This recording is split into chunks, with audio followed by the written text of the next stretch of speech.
I need you to take a look at this painting. Well, it may appeal more or less to your personal taste, but you can't really deny the gigantic artistic skill of the painter. The time, attention, and thought he has invested in the process of creating this portrayal of reality. Right? That's exactly what I'm going to address. It's undeniable that this is an extremely accurate representation of the Stour River, the landscape used by John Constable, the artist, as a reference. You could say it is accurate in a similar way in which a photograph would be. But in a world in which photography is a thing, what's the point of someone spending so much time painting a landscape when a photograph takes seconds and will always be a more faithful representation? Don't get me wrong, the appeal of a painting is obvious. I'm just stating how many people, artists included, were feeling about painters and photography in the 19th century. If artists had been defeated by photography, at least in what concerns landscapes and portraits, what was left for them to do? The answer was to go farther than photography could ever go. And that's what Monet did, along with other painters. He portrayed the ever-changing nature of the present moment in a still image. Monet was basically the start of modern art, and if you want to fully understand him and the whole Impressionist movement, first you are gonna have to let me explain to you what was going on in the 19th century artist scene. Without further ado, let's get into it. 2 words: Industrial Revolution. Keeping it short, everything changed. In the artist scene, there was no longer a dominant, determined style. As a painter, you were free to paint whatever you wanted. On paper, it sounds really good, but it was actually the origin of a problem. Yes, you were free to paint whatever you wanted, but that also meant that almost always there was a gap between what you were specialized in and what your buyers wanted. For a lot of painters, that freedom came along with unemployment. In the past, the painting demand had been easier to satisfy, because there was a style homogeneity. There were giant gaps in abilities, yes, but the overall style of all the artists was more or less the same. But now, there was this palpable uncertainty surrounding the art business, and a lot of the artists started taking pride in making the general public dislike their work. They started thinking that there was a direct correlation between being misunderstood and being a talented genius. This, of course, wasn't always true. The point is that there was a rising movement of painters that were rebelling against what was popular with art academics and critics. For example, they started making paintings of lower class people, but coming from a place of respect instead of mock. By rebelling against the academic conventions, they were fundamentally choosing truth over beauty. They would represent beauty, but only if it was there. They would not create it artificially. Artistic sincerity. They may get backlash for painting a casual scenario and trying to sell it off as a landscape. But who defines what is considered picturesque? Classic ruins may be considered picturesque, but only because they have already been painted in that fashion by Claude Monet, who popularized them. Also, many of these rising artists considered color to be far more important than lines, becoming sort of a follow-up of the Venetian painting style. And although this video is about Claude Monet, the face of the Impressionist movement, the actual movement was started by another Frenchman with a very similar name, Edouard Manet. Manet believed that the notion that traditional art represented reality as it was seen was a misconception. They represented it, but by artificial means. They would bring a model to the studio to mimic a pose, with a natural light, and they would paint subtle, nuanced transitions between light and shadow to create a feeling of three-dimensional volume. But in real scenarios, light just does not present itself like that. The contrasts are much more violent, and shadows are not only grey or black. Manet trusted his eyes, not the preconceived rules of the artistic authorities. He found out that by using reality as his only master, he could really go places. The potential of his art was basically limitless. But before continuing, let's avoid a misconception that might arise. Manet wasn't undermining all the art that came before him. To suggest all previous art was bad is obviously absurd, and he wasn't doing that. He just believed there could be a way of representing daily scenarios more faithfully, and he was being mocked for trying to find that way. The fault of the artistic academies was believing that art had already reached its maximum height, that there were not any more corners left to explore, to branch out to. That is just simply not true, and it will never be. Whenever we use our eyes, we see, but we are not focused on everything we are seeing. Even if we wanted to, we cannot do that. We are just focused on a certain area. Everything else is a blur of shapes and colors. In case we wanted to appreciate every detail of what we were seeing, we would have to go detail to detail, one by one. That quality of the human side is what Manet wanted to portray in his paintings. If they seem flat, it's because they don't picture that artificial volume I talked about. Manet didn't just innovate in the use of color in outdoors painting. He also changed conceptions of the depiction of movement.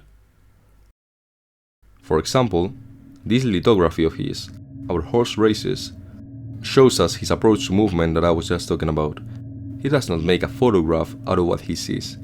He is truthful to the present moment, representing how it feels to be there for a couple of seconds. You can feel the speed, the inertia, and the chaos. It is as I said at the beginning of the video, he captures the change of a moment through time in a still image.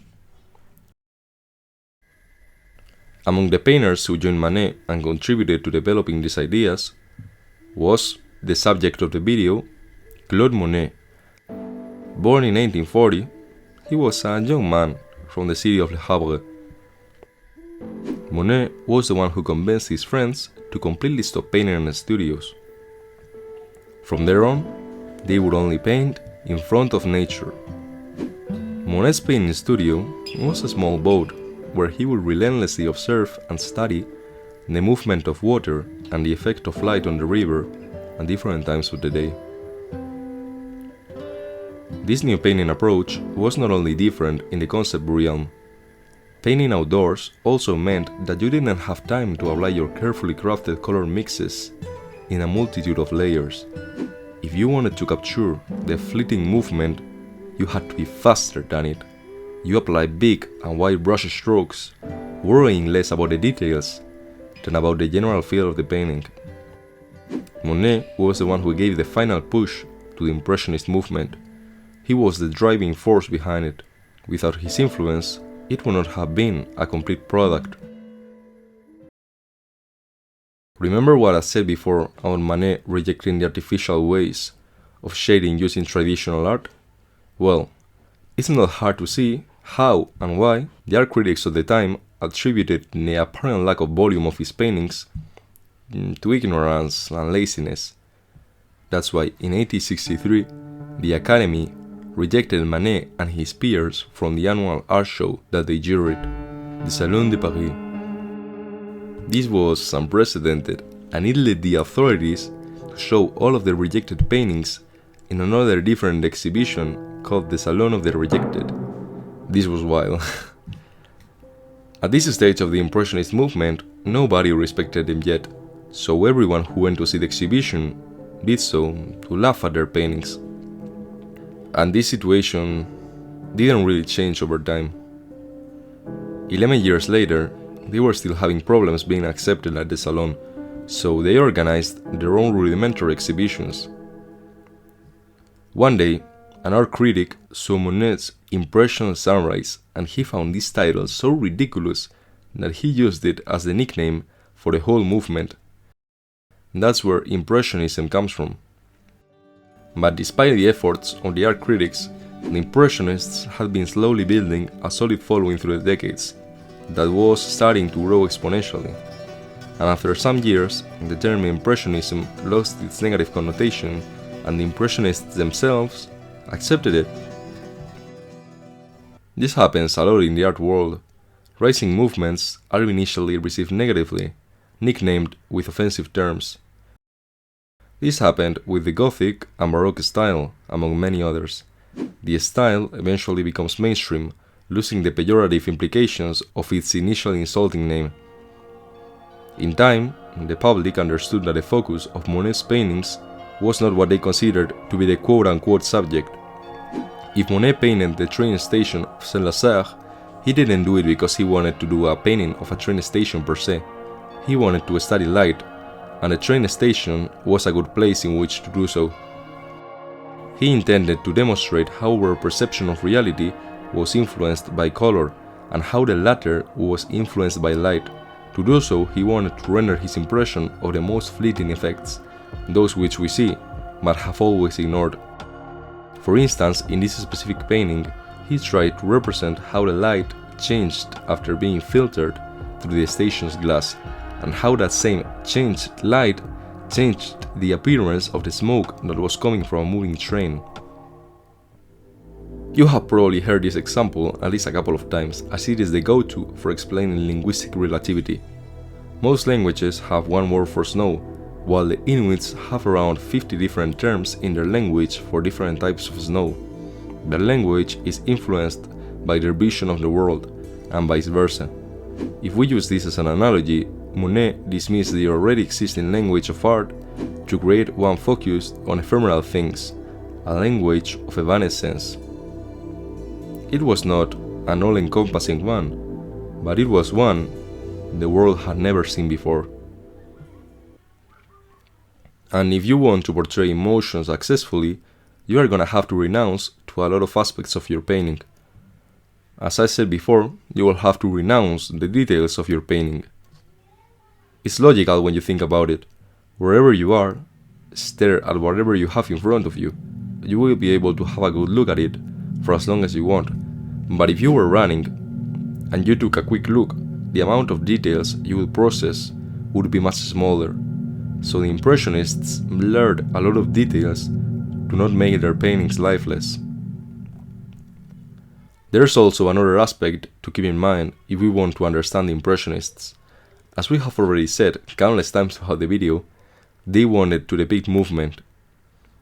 The things they wanted to represent were extremely brief, and their attempts to capture them as they were happening, combined with the quick brushstroke style they had developed, led to their painting process being significantly faster than that of other styles. Monet would often complete paintings in one sitting. He could paint multiple paintings in a single day, in a single outdoors painting session. And let's not misunderstand this, the fact that they painted faster cannot be used as an excuse to criticize them, because they literally had to. That's why through the entirety of his painting career, Claude Monet produced around 2,500 works of art. Truly amazing. After finally being recognized by the public, Monet decided he could afford to make a little change to his approach to Impressionism. He would still paint as he had been doing till then, but he would devote his efforts to a single subject for long periods of time. He would paint the same thing repeatedly, documenting its change through different conditions of light and weather. One of the most notorious examples is the Rouen Cathedral, which Monet painted more than 20 times. In 1883, Monet and his family rented a house and its gardens in Giverny. The gardens would become Monet's main source of inspiration for the next 40 years, the rest of his life. He carefully built the gardens, and as his fortune grew, his garden evolved. He expanded his water garden, bought more land, imported more plants, bought more botany books, and hired more gardeners. But although at one point he had 7 gardeners working for him, he was still the quote-unquote mastermind behind it. He gave them daily instructions of his own writing, as well as numerous sketches. By this point, Monet stopped painting anywhere that was in his garden. He devoted all of his energy, time, and attention into painting his property.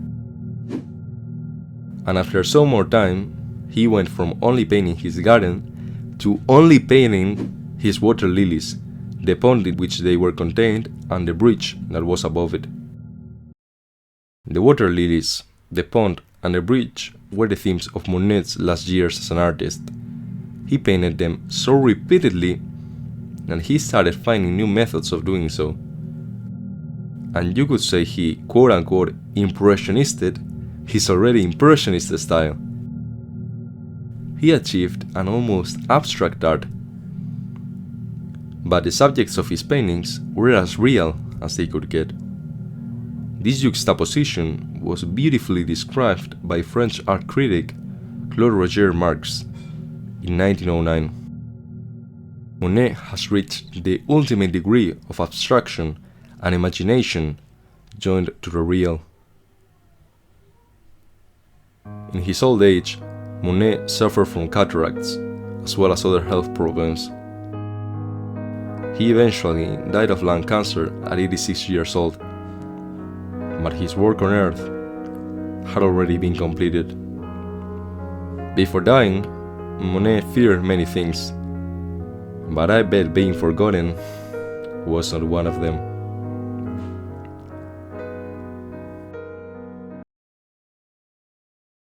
Trends are always changing, and art is not the exception.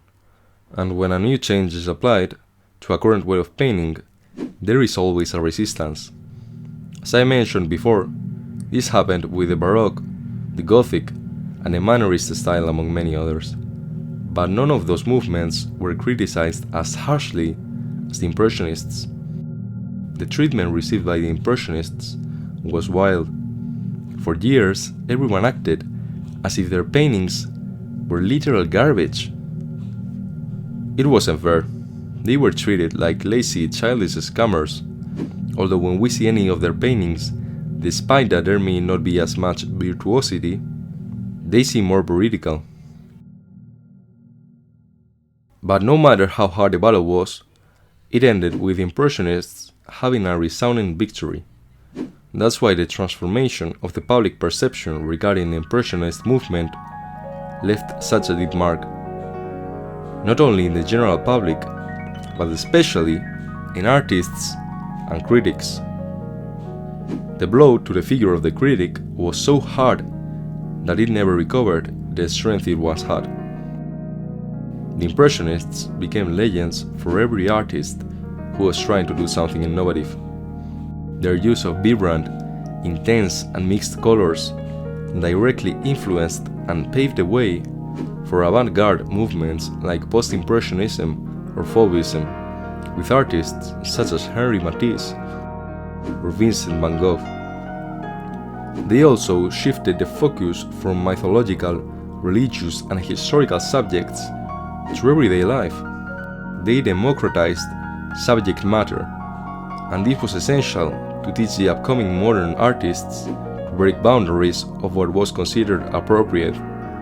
That's why modern art owes everything to them, and specifically to Claude Monet.